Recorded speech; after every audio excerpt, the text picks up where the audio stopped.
मोदी जो मदारी के रूप में इस देश में आके और पूरी तरह से तानाशाही स्वरूप में आ गया है। मुझे तो लगता है कि हिटलर का सारा इतिहास इसने पार कर लिया। हिटलर ने भी ऐसा ही एक संस्था बनाया था, उसका नाम था खाकी। सेना के बीच में उसने बनाया था। मोदी हिटलर की राह चलेगा तो हिटलर की मौत मरेगा, ये याद रख लो मोदी। तो हिटलर की मौत मरेगा, ये याद रख लो मोदी। तो हिटलर की मौत मरेगा, ये याद रख लो मोदी। ये देश कांग्रेस पार्टी शहीदों की परंपरा की पार्टी है। इतना लंबा कतार है शहीदों का। नमस्कार, आपके साथ में रोहित कुमार, आप इस नेशन पर हैं। ये बयान कांग्रेस के बड़े नेता का है। पूर्व केंद्रीय मंत्री हैं सुबोध कांत सहाय और झारखंड से आते हैं। उन्होंने बड़ी बात कही है। कहा है कि जिस तरीके से अग्निवीर योजना लागू करने की कोशिश की जा रही है, उससे लग रहा है कि एक जमाने में जिस तरीके से हिटलर अपनी नीतियों को जबरदस्ती लोगों पर थोपता था, कुछ उसी तरीके से मोदी ऐसे करने की कोशिश कर रहे हैं। ऐसे में नरेंद्र मोदी की मौत भी हिटलर की तरह ही होने वाली है। किस तरीके से सुबोध कांत सहाय ने दिल्ली के जंतर मंतर पर आयोजित कांग्रेस के सत्याग्रह कार्यक्रम में नरेंद्र मोदी पर यह विवादित बयान दिया है, पहले सुनवाते हैं आपको। बहुत बहुत धन्यवाद नासिर साहब। मंच पे सम्मानित हमारे राजस्थान के मुख्यमंत्री अशोक गहलोत जी, छत्तीसगढ़ के जुझारू मुख्यमंत्री भूपेश बघेल साहब, आदरणीय हुड्डा साहब, खड़गे साहब, वेणुगोपाल जी और सम्मानित मंच, संघर्ष के साथियों, हमारे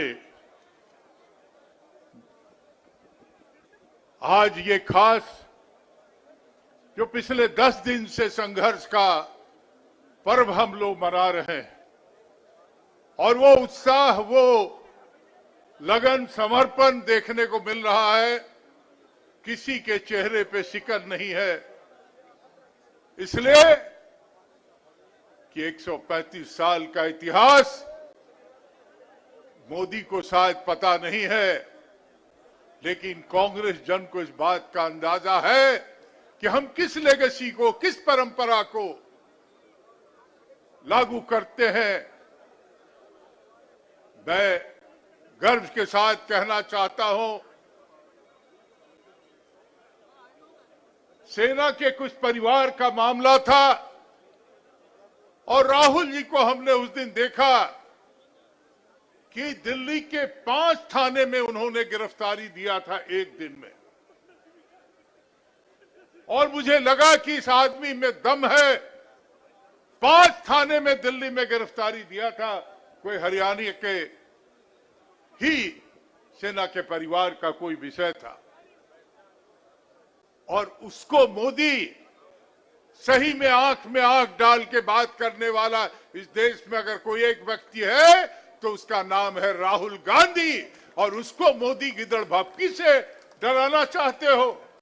ये गिदड़ भपकी है साथियों। झारखंड में हमारी सरकार को गिराने के लिए,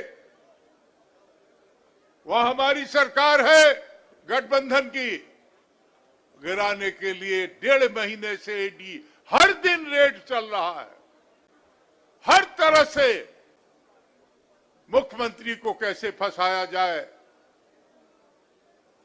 हमें इस बात को याद रखना होगा कि भाजपा हमारी 2-2 चुनी, 3-3 चुनी हुई सरकारों को कैसे गिराने का काम किया है।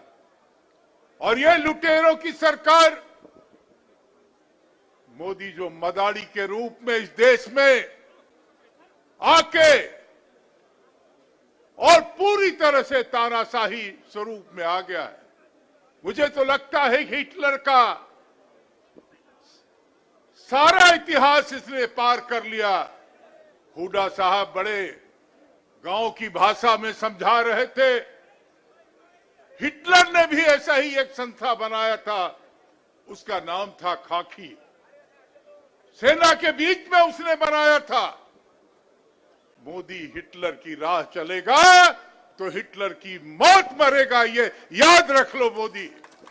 ये देश कांग्रेस पार्टी शहीदों की परंपरा की पार्टी है। इतना लंबा कतार है शहीदों का। वो कभी लक्ष्मण रेखा अपना पार नहीं की। नेहरू गांधी परिवार, मैंने सोनिया जी जब रिफ्यूज कर रही थी प्रधानमंत्री बनने से, तो मैंने उनका माइक छीन लिया था और हमने कहा था कि मैं आपको नहीं बोलने दूंगा क्योंकि आपके नाम से चुन के हम आए हैं। उन पे तुम उंगली उठाने का काम कर रहे हो। कांग्रेस का कोई कार्यकर्ता इसको कभी बर्दाश्त नहीं करेगा। इसलिए संघर्ष के सिपाहियों, सद्भावना के सिपाहियों, हम सत्याग्रही हैं और सत्याग्रह से बड़ा कोई औजार नहीं है, कोई हथियार नहीं है। इस संकल्प के साथ कि हम मोदी को 2024 में उखाड़ फेंकेंगे और देश की रक्षा करेंगे। राहुल गांधी को देश का प्रधानमंत्री बनाएंगे। इनकलाब जिंदाबाद। तो सुना आपने किस तरीके से सुबोध कांत सहाय जो हैं उन्होंने ये बात कही है नरेंद्र मोदी के खिलाफ में। उन्होंने कहा है कि नरेंद्र मोदी हिटलर की तरह जो है लगातार फैसले ले रहे हैं, ऐसे में उनका अंत भी हिटलर के जैसे ही होगा। आपको बता दें कि कांग्रेस की तरफ से सेना में नई भर्ती योजना अग्नि जो वीर हैं उसके खिलाफ जो है लगातार माहौल बनाने की कोशिश की जा रही है और उसी के तहत जो है दिल्ली के जंतर मंतर पर सत्याग्रह कार्यक्रम का आयोजन किया गया था, जहां पर ये विवादित बोल जो हैं सुबोध कांत सहाय की तरफ से बोले गए हैं। फिलहाल इस वीडियो में इतना ही। नमस्कार।